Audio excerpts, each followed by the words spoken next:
주십시오.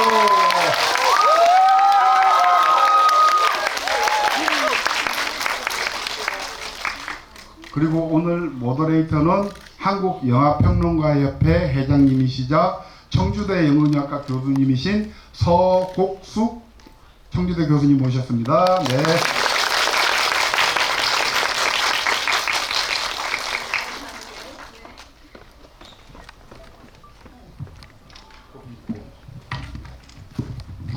안녕하세요. 영화평론가 서곡숙입니다. 만나서 반갑습니다. 지브리 여러분 했는데 오늘 특히 조금 뜨겁네요. 그 이유가 뭘까요? 요거로 하시고 무선을 저쪽으로. 네, 알겠습니다. 네. 민규동 감독님이나 이혜영 배우님에 대한 팬심인가요? 아니면 이 영화가 너무 좋아서인가요? 아니요. 굉장히 뜨겁네요. 다른 GV보다 더 뜨거운 것 같은데. 알겠습니다. 일단 우리 먼저 모셨으니까 인사말 먼저 듣도록 하겠습니다. 민규동 감독님, 이혜영 배우님 인사말 듣도록 하겠습니다. 네. 또 찾아주셔서 너무 고맙고요. 부천이 꽤 멀던데 부천 시청 쪽에서도 꽤 멀고 동네 구석구석 찾아다니는 이 프로그램의 성격상 이렇게 또 멀리까지 와서 보는 재미가 있고 여러분들 만나는 또 기쁨이 있는 것 같아요. 무엇보다 우리 멋지고 우아하신 이혜영 선배님 같이 또 보게 돼서 너무 기쁩니다. 고맙습니다. 여러분 너무 반갑습니다. 오늘 영화 처음 보신 분 계세요? 그러셨구나. 놀라워라. 우리 벌써 이게 얼마나 됐죠? 우리 한 2년, 1년? 그거밖에 안 됐나? 이렇게 지금까지 성원을 아끼지 않으시고 이렇게 응원해 주셔서 너무 감사합니다. 예. 제가 여기 부천국제영화제 GV를 해보니까 이 부천국제영화제 GV엔 좀 특별한 점이 있더라고요. 다른 데서는 침묵이 흘러서 어떻게 하든 GV 진행자가 막 질문을 계속 해야 되는데 여기는 너무 질문을 많이 해서 제가 질문을 많이 하면 오히려 안 되더라고요. 뒤에 분 지난번 GV에도 3분이 손 드셨는데 시간 관계상 못했습니다. 그래서 저를 굉장히 노려보시던데 저는 그러면 아무래도 첫 번째 질문 한 개만 하고 조용히 사라지도록 하겠습니다. 나머지는 여러분께 맡기도록 하겠습니다. 일단 먼저 지금 이혜영 배우님한테 뜨거운 시선을 좀 보내는 것 같으니까 저는 민규동 감독님한테 먼저 질문을 하도록 하겠습니다. 왜냐하면 배우님들이 보니까 카메라 앞에서는 굉장히 자신감 있으신데 오히려 이런 무대에서는 떨려 하시더라고요. 그래서 먼저 그냥 만만한 민규동 감독님한테 먼저 질문을 하도록 하겠습니다. 만만하다 해서 저를 너무 오해하지 마시고요. 사실은 대학교 후배여서 개인적으로 조금 아는 사이여서 먼저 좀 신뢰를 범하도록 하겠습니다. 자, 민규동 감독님 같은 경우는 작품을 장편 11편을만 연출하셨고요. 그리고 굉장히 평가가 굉장히 여러 장르를 보통 한 장르를 하기 힘든데 여러 장르를 굉장히 다양하게 연출을 하셨다고 많은 평가를 받고 있습니다. 그래서 각 장르마다 법칙인데 그거를 굉장히 그 장르의 법칙과 변주를 오고 가면서 굉장히 신선한 도전을 한다고 계시는데 이 영화 원래 원작이 있는 소설이 있는 이 파과를 또 새로운 장르를 또 도전하신 이유에 대해서 좀 궁금합니다. 네. 결과적으로는 액션 노아르 이런 영화처럼 되긴 했는데요. 그 장르 자체가 목적은 아니었던 것 같아요.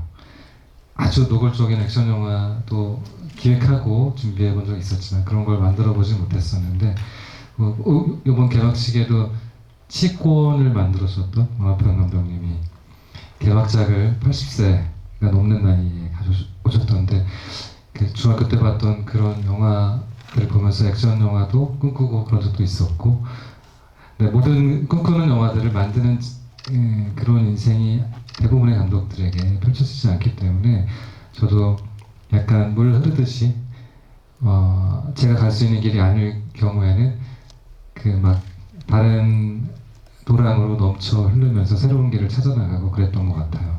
이 영화는 이제 웹피는 액션 누아르인데 그 안에서는 심리 미스터리나 서스펜스가 훨씬 더 많은 종류의 이야기라서 그 이중적인 매력이 저한테 컸던 것 같고, 얼마 전에 그 마카오에서 아시아 아트 필름 영화제에서 그 심사위원대상을 받았는데 그때 평이 너무 재밌었던 게 이 아트 영화제의 평가가 너무 장르영화다 보니까 안 맞을 수도 있는데 그렇게 상을 주시면서 이 영화를 아트 영화로 처음부터 다시 보면 상당히 재미있다 라는 독특한 평을 하시더라고요.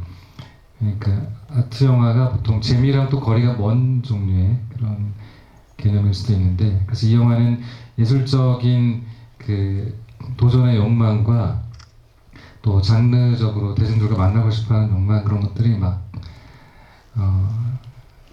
이종 교배된 독특한 종류의 영화가 결국 된 것 같아요. 예. 일단 시상 축하드립니다.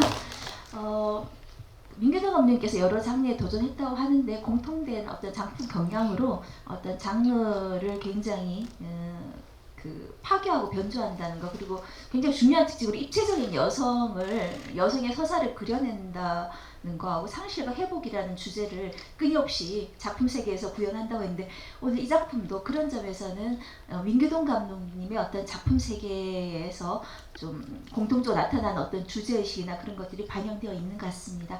자, 그러면 이제 이혜원 배우님도 좀 많은 준비를 하셨을 테니까 관객석에 이제 질문 받아보겠습니다. 너무 호응이 좋으신데 여기 중간에 검은색 옷 입으신 분, 예, 가장 빨리 손 드셨습니다. 처음부터 너무 막강하네요. 네, 안녕하세요. 우선 영화 정말 재밌게 잘 봤습니다. 감독님께 먼저 질문을 드리고 싶은데요. 이 영화의 장점을 꼽으라면 여러 가지가 있겠지만 그 중에서 캐스팅을 빼놓을 수 없을 것 같은데요. 이 영화에서 캐스팅을 하는 과정에 특히 이혜영 배우님이 이 배우님이 아니면 이 역할을 누가 이렇게 멋있게 잘 소화할 수 있을까 싶은데요. 각본을 구상하실 때부터 이혜영 배우님을 생각하신 건지가 궁금하고요. 그리고 캐스팅에 관해서 비하인드 스토리가 있다면 말씀해 주시면 감사하겠습니다. 대답해 주시죠. 제가 감독님인가요? 사실 처음에 그 소설을 읽었을 때는 저는 틸다 스윈트를 떠올랐어요. 영화로 어떻게 만들지는 구상과 상관없이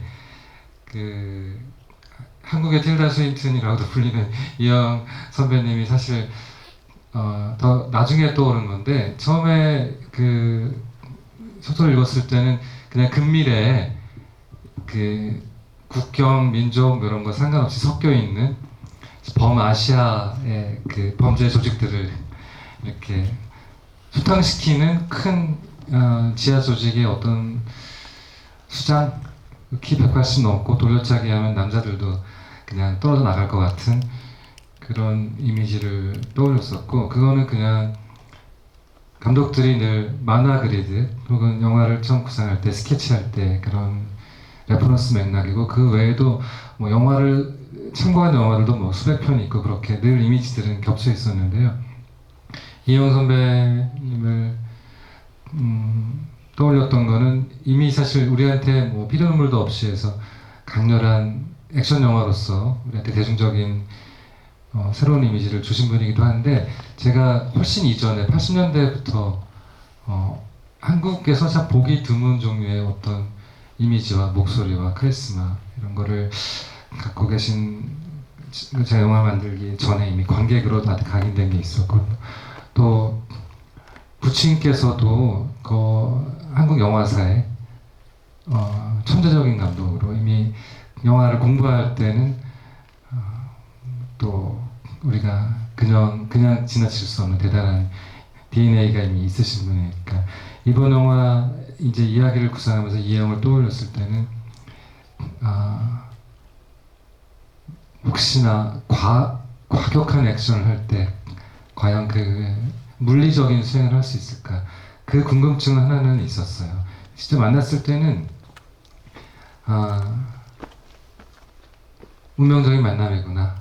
60년 넘게 이 순간을 위해서 모든 준비를 다 해오셨구나. 그리고 내가 이런 액션을 할 수 있을까 이렇게 질문하셨을 때는 하는 만큼만 하시면 될 것 같습니다. 그렇게 저는 얘기했어요. 그래서 할 수 있는 만큼이 이 영화의 운명이구나 라고 생각했고, 생각보다 더 많이 하셨고 다치면서까지도 하셨고, 돌이켜보면은 결국은 틸다 스윈튼도 할 수 없었던 이 영화만 할 수 있었던 영화였었던 것 같아요. 그걸 깨닫는 데는 좀 시간이 걸렸지만 그랬던 것 같습니다. 네.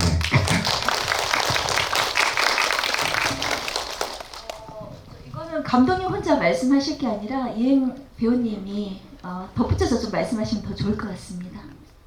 저 때문에 힘드셨던 얘기 해주시면 좋을 것 같아요. 네. 틸다 말고도 또 다른 여배우가 하나 있었어요.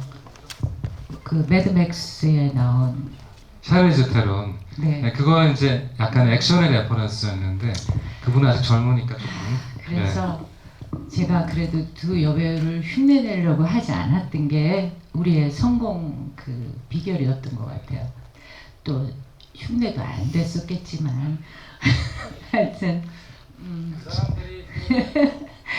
저도 하여튼 그 액션 배우 하면은 그 준비되어진 어떤 그 훈련이 필요했는데 액션보다는 늙음에 더 그 감독님이 관심을 보이셔서 그 늙음을 표현하기 위해서 오히려 액션을 열심히 하지 않았어요.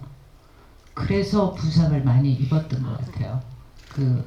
그거 훈련이 돼 있어야 되는데 그리고 제가 매일 촬영 일지를 썼는데 여기 오기 전에도 한번 이렇게 정말 뭐 하나 하고 나면 정형외과로 달려가고 감독님을 원망했다, 막 어느 날은 또 존경했다, 그냥 막 그랬더라고요. 네. 하여튼 재밌게 봐주셔서 너무 감사합니다. 킬러 영화는 많지만 여성 킬러 영화는 그다지 많지 않고요. 특히 60대 여성이 킬러 영화의 여주인공을 맡은 경우는 거의 없습니다. 그래서 사실 굉장히 독보적인 그런 어떤 역할을 소화해내신 걸 알고 있고요. 하다가 또 갈비뼈 부상도 입으셨다고 들었어요. 그래서 자, 민규동 감독님께서 평생 책임지셔야 될 것 같습니다. 너무 고생 많으셨고요. 제가 깜빡 잊은 게 있어요. 여태까지 지휘를 하면 항상 배우님들이 너무 힘들어하셔가지고 카메라 앞에 놨다 오히려. 근데 깜빡 잊은 게 이혜영 배우님께서 오랫동안 진행을 하셨다는 걸 제가 깜빡했네요. 그래서 너무 능숙하심을 깜빡하고 이제는 안 봐드려도 괜찮을 것 같습니다. 자, 오늘 첫 번째 너무 흥미로운 질문해 주신 우리 관객님에게 선물 드리겠습니다. 자, 그럼 이제 두 번째 질문. 네, 저쪽에. 네, 빨랐습니다. 네, 맞아요. 본인입니다.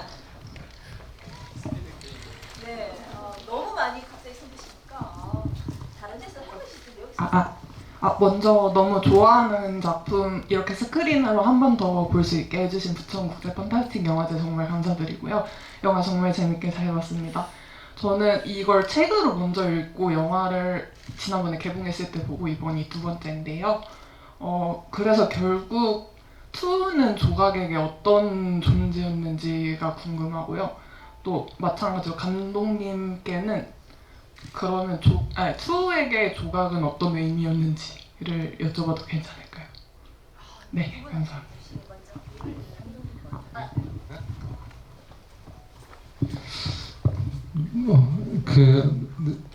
영화를 보고 느끼신 의미가 있다면 그게 정답이 아닐까, 사실 그런 생각이 드는데요. 명징하게 너무나 노골적으로 그걸 새겨놓지는 않았었는데요. 조금 더 챙겨보자면은 거울 같은 의미로 서로를 보고 있다고 생각해요. 마지막 의미는 조각도 16살에 그 소명을 받고 어둠의 세계로 들어가서 그런 운명적인 삶을 살고 뉴를 못 잊고 강박적으로 속물적 욕망을 다 버리고 이렇게 고독한 길을 가잖아요. 자기한테 구원이 된 사람이 준 미션이기 때문에 평생 그거를 수행한 거예요. 자기를 아버지의 폭력과 외로움 속에서 이제 구원의 손길 잠깐 내밀었다가 떠나가 버린 조각이 이제 어른 돼서 보자. 그리고 넌 아직 어리지만 이렇게 나처럼 어른이 돼서 내가 대등한 사람이 되면 너를 그래 같이 얘기 나눌 수 있는 상대로 여길지도 몰라. 그런 암시를 던졌기 때문에 그 무시무시한 사람을 뛰어넘는 사람이 되려고 그렇게 혹독하게 나쁜 캐릭터로 그렇게 살아와서 결국은 인정받고 본인이 구하고 싶었던 소통과 애정을 갈구하다가 가장 어리석고 나쁜 방식으로 그냥 결국 자기가 죽음을 당하는 방식밖에 그 상대에게 받아들일 수 없다라는 거를 마치 그리스 신화의 비극적인 캐릭터처럼 그렇게 마지막에 둘이 포개지면서 그 순간에 행복하게 여기고 떠나니까 투가 그때 본 조각의 얼굴 서로 거울처럼 이제 살아남았다면 조각이 됐을 것 같고 조각은 자기 어린 시절을 무모했던 그렇게 집착했던 어린 시절 보는 것 같은 느낌으로 사실 둘은 시간대가 달랐을 뿐 같은 자아의 두 가지 다른 면이라고 생각하고 설계를 했어요. 그러고 보니까 조각은 엄마도 엄마로서도 딸로서 말하자면 그런 기억이 없잖아요. 조각은 가족으로부터 버림받았고 그리고 류를 만났을 때도 가족을 느꼈고 그리고 투가 그 영정에 사진 올릴 때도 우리 가족이란 말을 쓰잖아요. 가족. 가장 그 가족으로 생각한 것 같아요, 투를. 그리고 그게 그녀의 모든 것이고. 그런 것 같은데요. 마지막 영정하면서 그 그림책 올려놓은 세 가족이다 그렇게 말했는데 저도 이 영화 보면서 가장 정말 너무 가슴이 아픈 게 그 투가 마지막에 이제 죽어가면서 두 사람이 교감하는 그게 너무 가슴이 아프더라고요. 현대사회의 어떤 소통이 안 되면서 그런 부분들이 보면서 계속 그분이 안타까운데 그건 또 내러티브로 수정할 수 없는 부분이니까 가장 좀 사람을 아프게 하는 그런 부분인 것 같습니다. 자, 잠깐만요. 제가 너무 질문에 심취해서 선물이 있었네요. 자, 우리 두 번째 질문자 감독님과 배우님한테 동시에 질문해 주시는 신기를 발휘해 주신 우리 두 번째 관객님한테 질문 드리겠습니다. 자, 그다음 질문. 어떡하죠? 죄송합니다. 이쪽이 먼저 드신 것 같습니다. 너무 빠른데요, 전부 다들. 네, 이혜영 배우님께 질문하고 싶습니다. 조각이 캐릭터만 두면 되게 비현실적인 캐릭터인데 영화를 보면 되게 납득이 가고 어딘가에 살아있을 것 같은 사람으로 느껴지거든요. 그래서 연기하실 때 어디에 중점을 두고 연기하셨는지 궁금합니다.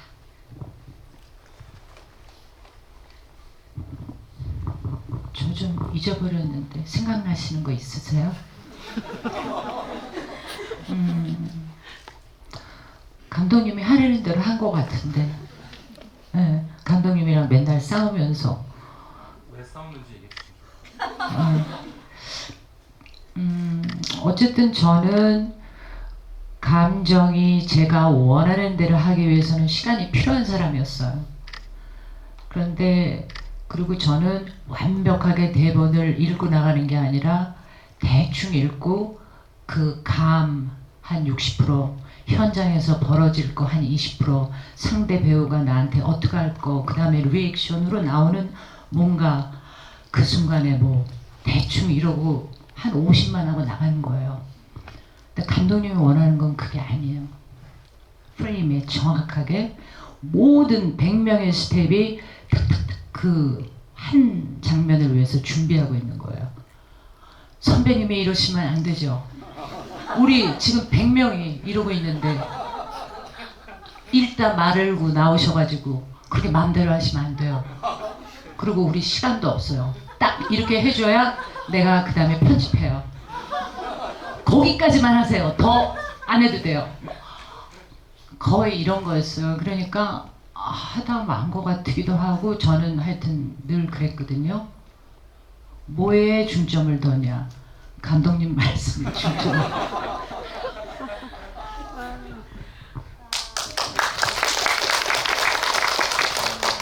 이효영 배우님 연기에 대해서 보통 말하기를 굉장히 압도적인 카리스마와 그리고 굉장히 그 완벽주의 연기라고 많이 평가를 하는데요. 오늘 보니까 민규동 감독님의 좀 약간 이렇게 도발하는 스타일이 시너지가 많이 된 것 같습니다. 그리고 지금도 굉장히 압도적인 카리스마가 확 느껴지네요. 감독님한테도 똑바로 하란 말이야. 저 이런 앞으로 또 두고 보겠어. 다음 작품에도 꼭 우리 이혜영 배우님과 같이 해야 될 것 같습니다. 자, 그럼 우리 자 우산 선물로 드리겠습니다. 자, 이번 GV는 너무 치열하네요. 너무 치열해. 이렇게 치열했던 적이 없는데. 자, 그 다음 질문자. 네. 로또 타신 것 같네요.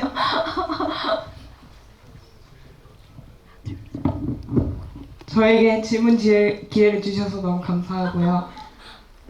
너무 궁금했던 게 있는데 이제 영화 끝자락에 그 절에선가 2 일기장 두면서 이제 우리 새 식구다 이러잖아요. 그러면은 조각이 2의 일기장을 봤다는 건데 조각이 일기장을 봤을 때 뭐 눈물을 흘렸다든지 너무 미안했다든지 내가 너무 늦게 알아봤구나 뭐 이런 다양한 감정을 느꼈을 것 같은데 어떤 감정을 느꼈는지 이제 궁금하고 이혜영 배우님 너무 사랑합니다.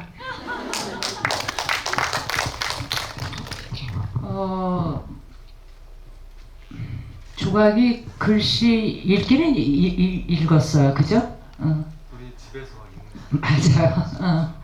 노트도 하는 거 보니까 그러네요. 언제 한글을 공부했나요? 아니, 사실 그 투가 죽으면서 고백을 하고 그거 들었을 때 정말 무너지는 것 같았어요. 그래갖고 조금 연기를 약간 과하게 했어요. 감독님이 튀어나오셨어요. 울면 안 돼요. 이게 우는 게 아니고요. 그냥 이거 하여튼 저는 무너졌어요. 왜 너 지금 말했냐? 왜? 그랬는데 아니라 그래갖고 또 그것도 그만한 거예요. 근데 어쨌든 나중에 영화를 보니까 충분했던 것 같아요. 감정에 대해서는 오히려 절제된 모든 것들이 조각이랑 잘 어우러졌던 것 같아요. 일기 보는 장면을 저희 찍었어요. 집에서 사실은 그 시나리오상은 죽기 전에 이미 택배로 예약 택배로 어차피 자기 죽은 거 알았기 때문에 죽을 걸 알고 그냥 주소로 보내놨었고 집에 와서 그걸 열어봤을 때 이제 사실 어렸을 때부터 그림이랑 일기랑 뭐 상징적인 문구, 시적인 문구들이 있으니까 노골적인 얘기들은 아니지만 그 엔드 크레딧에 그런 문장들의 궤적들이 있죠. 그게 이제 남아있는 그림과 문구들이 노트에 있었던 거고 그걸 읽고 사실 이제 품에 안고 가는 맥락이 있었는데 그게 조금 너무 단계적이고 설명적인 것 같아가지고 지능표를 좀 생략된 거죠. 지금 그 일기장을 봤냐? 일기장을 읽고 어떤 느낌을 가졌냐?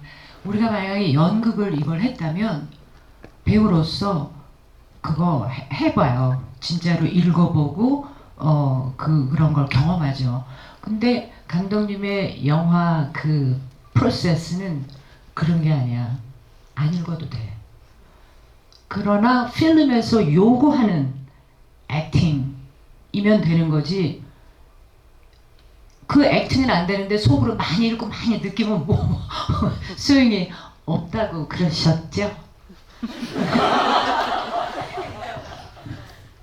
그런 말을 한 적은 없는 것 같은. 그런 말은 아니지만 그거를 액팅을 어떻게 보여주려고가 아니라, 그리고 많이 그거를 느낀 게 과연 중요한가. 그냥 여기서 요구되는 보여지는 액션. 아마 이제 이제 공연장에서의 무대 연기는 이제 뭐 가릴 것 없이 발가벗고 모든 거를 다 보여줄 수밖에 없는데, 영화는 프레임이 있으니까, 그러니까 그 영역에서 그거는 보여지는 거의 얘기가 아니라 그만큼 완벽하게 느끼고 안에서 이게 완전히 소화가 돼서 표현되는 어떤 그런 에너지가 무대에서는 필요한데, 영화에서도 필요하죠. 영화도 필요한데, 그런가요? 그럼요. 더 필요할 수도 있죠. 아주 짧은 순간 안에 표현이 되니까 영화는 더 짧은 컷 안에. 맞아, 그게 힘들었다고요. 그게 힘들어서. 짧은 순간에. 그래서 이제 실질적으로 2시간만 더 했으면 할 수 있었을 것 같은데 5분 안에 끝내라 그래갖고. 그쵸. 응. 근데 문제는 표현만 했다고 아니라 관객들한테 전달을 해주는 게 제일 어려운 미션인데, 아무리 표현해도 라이브가 아니고 우리는 평면에서 보니까, 근데 관객들이 이걸 느끼게 하는 영역이 미스터리의 영역이거든요. 영화 속에서 어떻게 느끼게 할 것인가, 그 지점에서 이제 현장에서 내가 그 3D 공간에서 표현하는 것이 다 전달이 안 될 수 있다. 그게 이제 배우와 감독의 고민의 다른 영역인 것 같아요. 배우는 표현을 다 했는데 촬영 감독이 포커스를 뒤에 뒀어요. 그러면 전달이 안 될 수 있고, 카메라가 흔들려가지고 뭐 안 될 수도 있고, 가장 본인이 연기한 거 이상의 에너지를 전달하는 방법이 뭘까? 그게 영화의 언어고 문법이고, 누구도 규정할 수 없는, 답이 없는. 홍상수 감독님은 이제 아주 넓게 펼쳐놓고 컷을 거의 하지 않고, 히치콕은 0.5초, 1초, 콘티에 초까지 적어가지고 그냥 수학적으로 만들기도 하고, 정답이 없어서 재밌기도 하고 다양하기도 하고 그런 것 같아요. 너무 좋습니다. 제가 딱 좋아하는 분위기예요. 보통 GV 가면 막 감독님이 배우님 칭찬하시고 배우님이 감독님 칭찬하셔가지고 화기애애한데 좀 재미는 없거든요. 오늘은 굉장히 재밌네요. 이혜연 배우님께서 너무 솔직하게 말씀해 주시니까 감독님도 솔직하게 말하고, 지금 저희가 마치 그 촬영 현장에 가 있는 것 같고 딱 균형을 맞춘 것 같습니다. 사실은 반대로 불평하거든요. 너무 힘든데 감독님이 계속 테이크를 많이 간다 해서 불평하는데, 이혜연 배우님은 난 더 하고 싶은데 자꾸 끊는다, 나 더 하고 싶다. 역시 그 완벽한 연기가 나오는 다 이유가 있는 것 같습니다. 힘드실 텐데 계속 더 하고 싶다. 사실 감독님 복 받으신 것 같습니다. 자, 그러면 이렇게 좀 흥미로운 질문을 해주신 우리 그 관객님에게 선물 드리겠습니다. 자, 선물 이제 한 개 남았네요. 자, 그럼! 그렇습니다. 너무 손을 많이 들어서. 아니, 죄송합니다.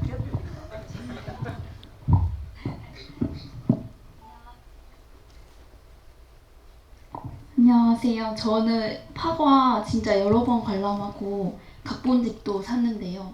제일 좋아하는 대사가 그 마지막에 나레이션으로 조각이 상실을 사랑해야 한다, 이런 말을 제일 좋아하는데, 제가 이 대사에 대해 생각해 보면서 어떻게 상실을 사랑해야 될지 고민을 많이 했었거든요. 그래서 감독님께서 이거에 대한 생각을 좀 얘기해 주셨으면 좋겠어요.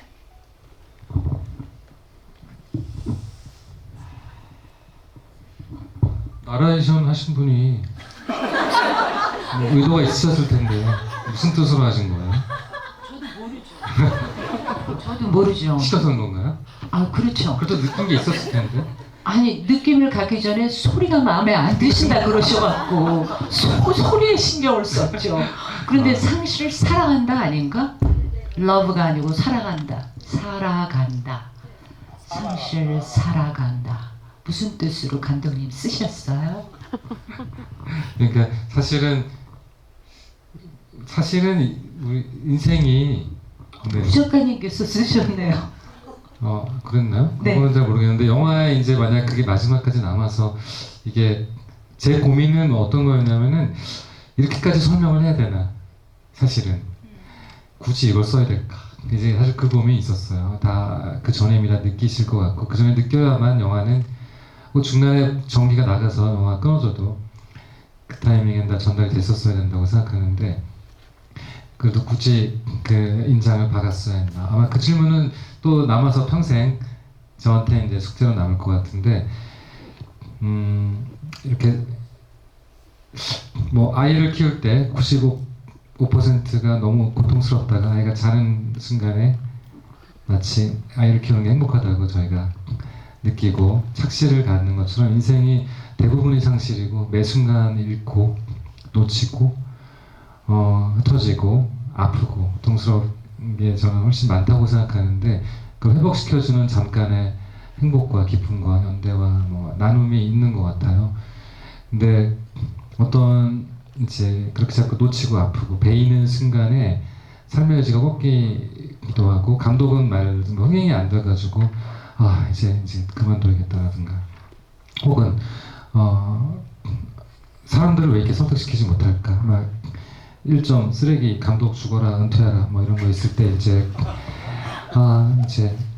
그걸 안고 산 지 오래되다 보니까 그리고 특히 이제 영화를 보는 그 영화를 통해서 무언가 왜 살아야지, 이제 어떻게 살아야 되지, 논리적이지 않은 방식으로 삶의 자양분을 얻고 그 순간을 몰입하고 즐기는 많은 관객분들에게 영화가 제시해줘야 되는 거는 그거 같아요. 내가 살아남아서 이 순간의 영화를 보고 여전히 그 순간의 DNA가 막 화학적 반응을 일으키고 세포가 달라지고, 그래서 삶의 의지가 더 생기는 그런 행복한 순간이 있으면 좋겠다. 근데 그런 맥락에서 정말 다소 교훈적일 수도 있는 시적인 문구를 그렇게 써봤던 것 같아요. 잘한 걸까 안 한 걸까 잘 모르겠네요. 네, 저도 그 상실을 사랑한다는 말이 너무 멋있는 거예요. 그런데 정말 그 인생에서 그런 큰 상실을 경험하는 것도 있겠지만 그 크기는 사람들마다 다를 수 있죠. 상실을 연습하는 건 어떨까요? 그리고 정말 상실을 아는 사람이라면 세상이 너무 아름다울 것 같아요. 남도 나 같은 상실을 느꼈을 거라는 걸 이해한다면, 그래서 그냥 그 말 자체를 저는 멋있는 것 같아요. 나레이션이 나오는 게 형식이 참 어려워서 뉴를 맨날 귀신처럼 나한테 붙어있는 그 사람을 보내줘야겠다고 생각했었어요. 보낼 때 그냥 나 이제 잘 살 수 있고 상실을 안고 그냥 살아가려는 의지를 난 품었으니까 이제 나 앞에 나타나지 마, 계단 이제 돌아보지 말고 가, 이렇게 그 사람한테 대화를 던지는 형식으로 관객한테 너무 이렇게 설명적으로 나레이션을 주지 않는 방식의 타이밍을 좀 찾았던 것 같아요. 두 분이 그대로 말씀하셔서 이해가 더 깊어졌고요. 아까 감독님께서 쓰레기 감독이란 말까지 하셔서 이제 이혜영 배우님한테 공격을 못하게끔 일부러 감정적으로 호소하신 것 같습니다. 저도 아까 전에 그 상실 이야기했는데 그 류가 지켜야 할 것을 더 이상 만들고 싶지 않다, 관계를 약간 이렇게 거리를 두고 끊으려고 했는데, 아까 이혜영 배우님께서 그 조각이 2를 가족 거울로 봤다는 말씀하셨는데 저는 그 말이 굉장히 지금 와닿네요. 그 전에는 자기가 태물이고 이제 끝나야 되고 계속 그런 식으로 부정적으로 말했는데, 오히려 그 2가 죽고 나서 세 식구 이야기하면서 오히려 다시 또 사명감을 가지고 그 방역 사업에서 사명감을 가지고 약간 그런 부분을 의기차게 하고 이제 아까 말한 상실을 살아가고 사랑하는 그런 어떤 모습에서 거울, 아까 이영 배우님 말씀하신 그게 확 와닿는 것 같습니다. 우리 너무 열심히 마지막 선물입니다. 네.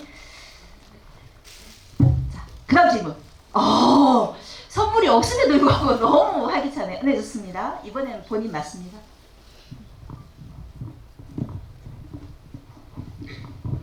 정말 감사합니다. 전 개인적으로 이 영화가 이 판타스틱 영화제에 정말 맞다고 생각한 이유가 뭐냐면은, 정말 많은 분들이 아직까지 사랑하고 좋아할 정도로 환상적인 영화라고 생각을 합니다.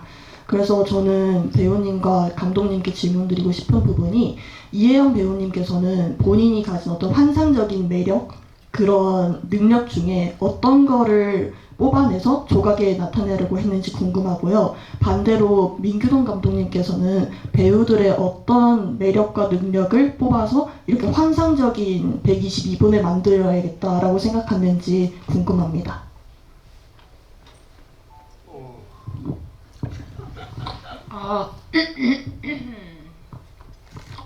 저는 감독님 영화 중에 그 서양 골동 양 과자점 그 영화 앤티크에 보면은 그 뮤지컬 그 장면 나오잖아요. 케이크 만드는.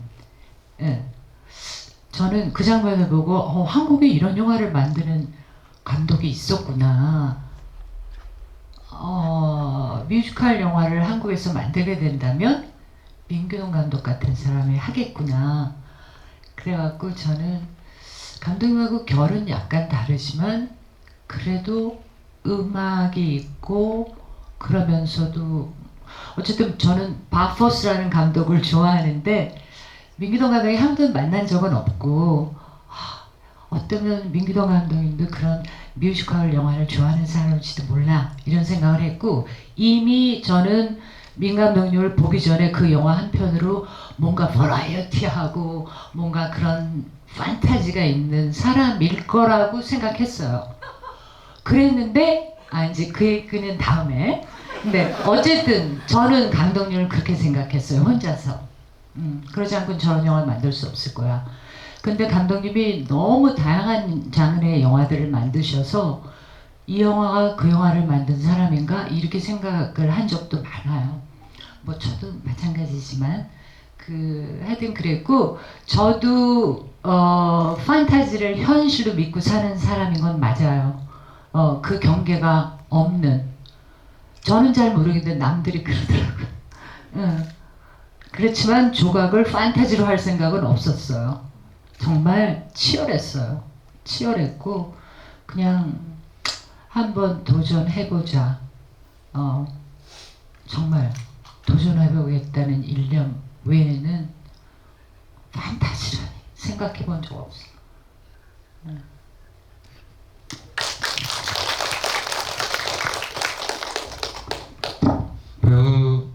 배우는 저희가 인간이라고 부르진 않고 인간 위에 어떤 다른 종족 또 하나의 그냥 보통 사람이 가지지 않은 그 이상의 감각과 직감과 예감과 그 식스센스, 세븐센스를 가진 사람이라고 감독들은 얘기하거든요.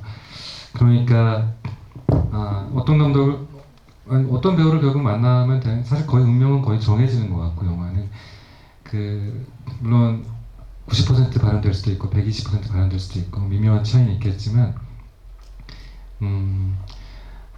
어쨌든 텍스트로 시작하니까 텍스트의 행간을 메꿀 수 있는 건 뭐 미술도 있고 촬영도 있지만 사실은 연출력의 영역 중에 제일 큰 요소는 저는 연기라고 생각하고 연기를 99% 중심에 놓고 감독은 고민을 할 수밖에 없어요. 거기서 모든 게 달라지니까. 그런데 정말로 마음대로 할 수 없는 영역이고 왜냐면 연기를 너무 잘하는 배우를 데려다 놓고 연기를 시키면서 그 연기가 아니에요. 다른 연기를 했어요. 그 말도 안 되는 아이러니와 딜레마가 있잖아요. 그리고 이영이라는 배우를 제가 선택했을 때 이 영화가 또 정해지는 조건이 있어요. 그냥 30대 배우를 분장을 멋있게 시켜가지고 그렇게 만드는 영화도 있겠지만 실제 60대 배우가 때 실제 60대 연기를 시키잖아요. 그것으로 인해 생겨나는 영화의 제작 조건을 가지고 저는 또 원래 하려고 했던 걸 잃지 않기 위해 이제 사투를 벌이고 고군분투를 하고 그 조건을 다 배우들한테 이해시킬 수는 없고 또 연출자의 의도도 5년 동안 써온 연출 노트를 다 전달할 수도 없고 그러니까 결국 끝내 우리는 이해받지 못하고 혹은 서로 다 나누지 못한 채 분명적으로 스태프가 빨리 지금 다가와가지고 10분 있다 촬영 끝납니다. 빨리 끝내세요. 그러면은 배우한테 지금 빨리 끝내래요. 이렇게 저 얘기할 수가 없잖아요. 그러니까 뭐랄까 같은 배를 타고 있고 같은 곳을 가는 것 같지만 다른 종족이라서 언어가 통하지 않거나 형질이 다르거나 마치 심장과 뇌와 간이 같은 장기이지만 서로 다른 것처럼 한 몸과 한 영혼 안에 있지만 끝없이 충돌하는 그런 영역인 것 같아요. 그래서 이영 선배는 그냥 저는 처음에 얼굴을 보자마자 됐다. 사실 그런 생각이 들었고 더 아무것도 안 하셔도 됩니다. 그냥 그 자체로 완성이 된 것 같아요. 그렇기 때문에 그렇게 행운이 주어지는 영화를 매번 만날 수는 없는데 그래서 저는 오히려 소극 다치지만 않았으면 좋겠고 그리고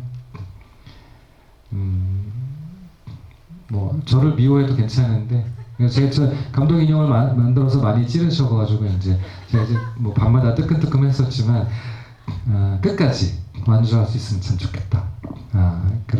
그것이 기적이기 때문에 다시 기적 같은 선물이 오면 좋겠다. 그런 마음으로 배우야 연기했던 것 같아요. 저도 이행 배우님하고 똑같은 거 느꼈는데요. 내 생에 가장 아름다운 일주일 보고 그 다음에 또 여고괴담 보고 간신 보면서 같은 감독인가 과연? 그런 생각을 했어요. 너무 결이 달라서 너무 확 바뀌니까 같은 감독인가 이분 안에 여러 가지 본성이 있지 않을까 이런 생각을 했었어요. 근데 이행 배우님께서 이번에 좀 봐주시네요. 아까 좀 많이 하셔가지고. 근데 저도 이행 배우님께서 사실은 보면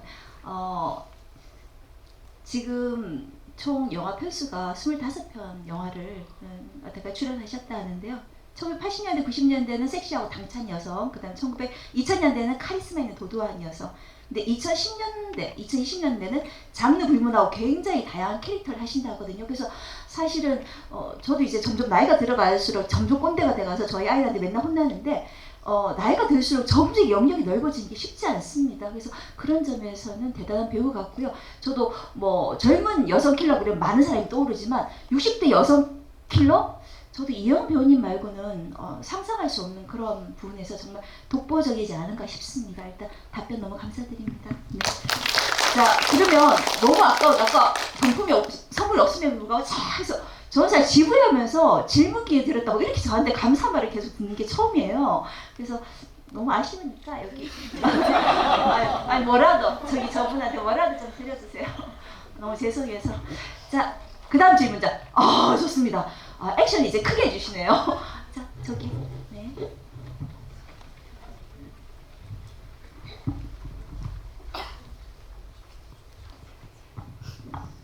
마지막 질문자입니다. 네. 예, 마지막 질문자입니다. 열심히 소송 들었는데 기회 주셔서 감사합니다. 제가 생각하는 창작이라는 활동은 하나의 마스터피스를 위해서 전체 조각을 맞추면서 그림을 그린다는 생각을 하고 있는데요. 일단 감독님께서는 원작 소설을 읽고 이거는 꼭 영화로 만들고 싶다 하신 장면이 있으셨는지 궁금하고요. 배우님께서는 전체 시나리오를 읽으신 다음에 이 장면은 얼른 찍어가지고 보여드리고 싶다 하는 장면이 있으셨는지 궁금합니다.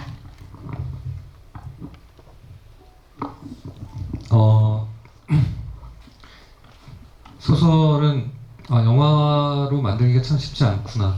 저는 사실 읽었을 땐 그랬었고요. 물론 심리적인 묘사가 만연체로 들어가 있고 이야기로 추리면 한 1시간도 안 되는 그런 이야기였고 또 과거가 한 반 정도 되니까 우리 시리즈로 가면 더 좋을 수도 있는 뭐 그런 영화적인 텍스트라고 생각했었는데요. 몇 가지 또 3가지 정도가 떠올랐었어요. 참여 덕권은 처음 미군을 살인할 때 첫 번째 살인 파거라는 제목, 16세 피를 맛보는 첫 경험에 상징적 맥락에 맞는 그 순간 저는 윤금이 사건 94년도에 있었던 여러분들 잘 모르실 수 있는 미군한테 살해된 양봉주 아픈 역사가 있었어요. 제가 대학 시절에 봤었던 우산으로 항문을 찔러서 죽였고 그 외에 뭐 엄청난 이제 굉장히 잔혹한 살해 사건이 있었는데 그 맥락 잊을 수 없었는데 그래서 제 영화에서 우산으로 이렇게 우산을 갖고 오잖아요. 그 남자가 그 순간에 그런 모티브가 좀 하나 남았었고 마지막 순간에 둘이 뭔가 연인처럼 포개지는 전체 마지막 액션 장면들이 아주 긴 정사 장면 같다는 생각이 있었고 그거를 액션이 아닌 또 다른 드라마틱한 액션을 표현하면 어떨까 이런 생각이 있었고 중간에 하나 표현은 안 됐지만 어린 시절에 그 손톱과 류의 정사 장면이 소설에 있었어요. 초고의 처음 버전에는 없던 부분이에요. 개정 증보판이 나오면서 그 소설에 그 장면이 추가됐어요. 작가님이 왜 이 장면을 추가했을까? 전체 맥락에서는 좀 튀고 어울리지 않는데 어떻게 서로 슬픔을 공유하고 그리고 그게 마지막 이별이 되고 그게 이제 죽음과 전체 평생을 좌우하는 그런 맥락이 될까? 저는 지금 보면 너무 엄숙해서 영화로 보면은 예를 들어 그 류와 손톱이 아내의 장례식을 치르고 그 3일 만에 같이 자는 게 불가능할 것 같잖아요. 텍스트에서는 뭐 그런 게 가능하죠. 근데 그렇게까지 살아있는 인물로서 그런 감정 교류와 납득하기 어렵지만 벌어지는 삶의 순간들이 저는 상당히 입체적이라고 느꼈었거든요. 그런 게 영화에 표현되면 좋겠다고 생각했었어요. 너무 경직된 스승과 제자, 막 죽음과 삶, 막 성직자 같은 그런 뭐 맥락도 있지만 그게 조금 너무 클리셰 같고 막 그래가지고 그거를 영화적으로 표현해보고 싶어서 시나리오에 사실 많이 넣기도 했었고 콩티로 그려서 설득도 하고 배우가 마지막까지 얘기를 나눴지만 결국은 영화는 너무 선명하고 노골적이니까 마지막에는 찍지 않는 거로 선택했던 것 같아요. 그 원작 질문했을 때는 지금은 그 장면이 떠오르네요. 글쎄, 저는 그렇게 너무 저한테 새로운 것들이라서 잘 그려지지가 않았어요. 이 장면은 내가 이렇게 할 수 있겠다 이런 게 감히 그려지지가 않았고 옛날에 피도 눈물도 없이도 해봤지만 피도 눈물도 없이 촬영한다 그랬을 때 저는 그 찰리's Angels인가 미녀 삼총사 뭐 그런 정도 수준으로 생각했지 그때도 류 감독님이 우린 그런 액션 원하는 거 아니다. 그냥 살아있는 감독님도 마찬가지 살아있는 이래서 아예 그게 정말 쿨하고 뭐 멋있게 보이는 이런 건 생각도 안 했어요. 생각도 안 했고 그냥 두려웠고 저는 뭐가 관심이 있었냐면 애기 어렸을 때는 시아 배우가 하는데 그 중간에 있잖아요. 중간에도 좀 젊었을 때잖아요. 한 20. 예. 그것도 사실은 다른 배우가 하려고 그러지 않았나요, 감독님? 아니에요? 처음부터 저였나요? 그 젊은 친구가 나이를 잘 소화할 수 있으면 그 친구가 젊은 역할을 하든가 조각이 나이를 낮추거나 둘 중에 한 명이 해야 되는 그 거예요. 부분이 두려웠어요. 이걸 어떻게 너무 하고 싶은데 그건 마저 안 한다면 나는 이 영화에서 왜 필요한 건가 그런 생각이 했었고 그걸 어떻게 기술로 그래도 부담스럽지 않게 된 것이 제일 기뻐요. 네. 뭐 제가 더 할 말이 없네요. 일단 마지막 질문해 주신 분에게 드릴 게 없어서 너무 열심히 저는 이런 지분이 처음 봤습니다. 조심스럽게 한 분씩 선는데 여기는 막 너무 갑자기 많이 드셔가지고 제가 선택해야 되고 선택하면 그 약간 정적을 침묵을 깨는 질문자인데 제가 고마워야 되는데 오늘은 제가 선택해드리니까 저한테 막 고마워하고 지분이 진행하면서 이렇게 감사 말을 듣는 게 처음입니다. 이 민교동 감독님의 어떤 작품 세계, 그리고 이혜영 배우님에 대한 팬심, 그리고 이 파과에 대한 어떤 강한 열정이 팍팍 느껴져서 굉장히 행복한 지부였고요. 제가 침묵을 걱정할 필요가 없었습니다. 너무 적조용해 주셔서. 근데 부천국제영화제는 좀 질문을 좀 잘하시더라고요. 보니까. 자, 일단 그 마무리해야 되는데요. 사실은 한국 관객분들은 킬러 영화를 좋아한다고 합니다. 사실은 현실에서는 자기 마음대로 할 수 없는 상황인데 그런 통제불능의 현실에서 킬러분들이 굉장히 이제 주체적으로 뭔가 문제를 해결하고 또 한국형 킬러분들은 그냥 뭐 돈을 위해서 하는 게 아니라 이 방역 여기서도 마찬가지지만 어떤 정의를 위해서 하기 때문에 굉장히 어떤 정의로운 그런 킬러들이어서 굉장히 관객들이 좋아하는 킬러들이고요. 그리고 굉장히 한국형 어떤 정서적인 거 아까 말한 가족의 그 다음에 동료의 의리. 근데 여기서도 아까 말한 이영 배우님께서 가족이다. 초각에게 투우는 가족이다 그랬는데 그런 것분들이 잘 엮여져서 이 파가를 많이 사랑하시는 것 같습니다. 오늘 사실은 이런 걸 생각하지 못했어요. 저는 그냥 굉장히 화기애애하거나 서로 예의상 그런 친밀한 분위기, 친밀한 척 혹은 친밀한 분위기 사이인데 이렇게 적나라한 모습을 보여줘서 우리를 너무 행복하게 해주신 민규동 감독님과 이혜영 배우님께 큰 박수 부탁드리겠습니다. 부천 국제영화제는 또 팬들을 위해서 사진 찍을 때 우리만 찍는 게 아니라 우리가 이쪽으로 앉아서 팬들하고 같이 찍는다고 합니다. 그 자리 그대로 계시면 우리가 그쪽으로 가겠습니다. 자, 그리고 뒤에 분들 근데 의사 이렇게 우리가 완전 앉아주면 좋은데 뒤에 분들 보이게.